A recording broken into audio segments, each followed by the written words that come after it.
So this particular case is of a 40-year-old female. She's got the typical history of a high dysplastic. She's been very active. She was born abroad. She's always had a leg length inequality and a limp.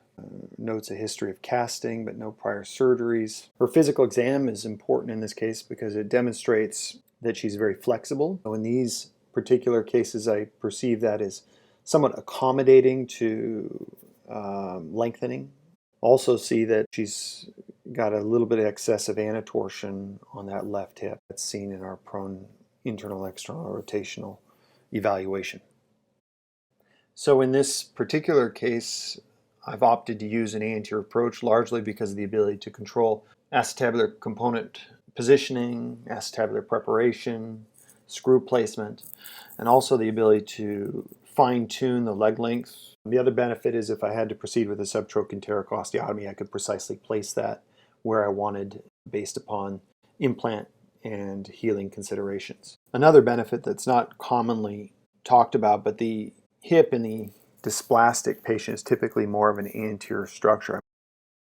One of the most important tools that we have as we do anterior approach is the ability to use live intraoperative fluoroscopy to guide the procedure. And in this particular case, making the neck cut under fluoroscopy eliminates one other point of variability.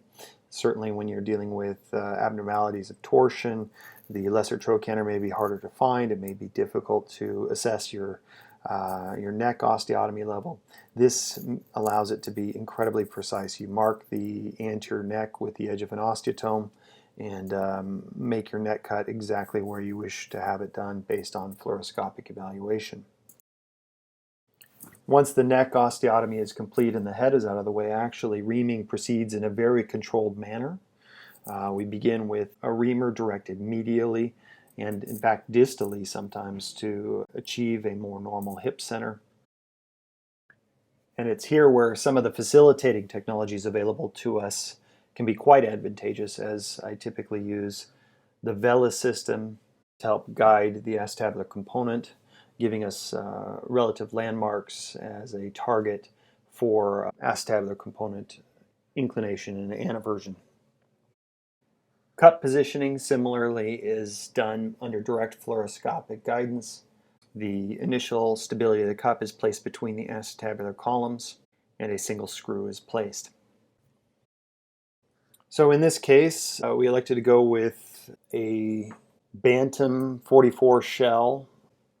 Typically with a dysplastic, you're going small and medial with the acetabular component. I opted to go with an anatomic hip center.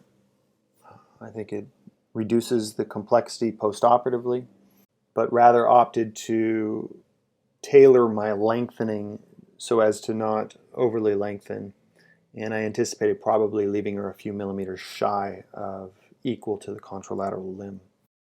One of the other strategies that I wanted to do in this particular case is to reduce the global offset quite a bit so as to ease some of the soft tissue tension as we anticipated lengthening her quite a bit.